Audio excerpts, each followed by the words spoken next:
Если человек не верит в Бога, не соблюдает определенные каноны религии, не совершает намаз, я считаю, что человеку вообще не стоит жить в этом мире.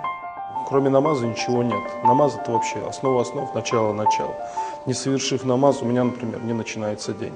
Для меня намаз – это всегда на первом месте, так как я боюсь Аллаха, потому что я мусульманин. Я каждому советую, чтобы на первом месте всегда был намаз, и да, иншаллах, мы будем в раю.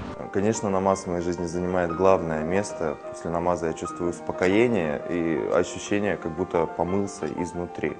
Я всем людям советую, всем мусульманам советую, если вы не делаете намаз по каким-то причинам, начинайте делать его, потому что это единственное, что может нас с вами спасти. Намаз в моей жизни занимает самое главное место. Это лучшее деяние после уверования в Аллаха.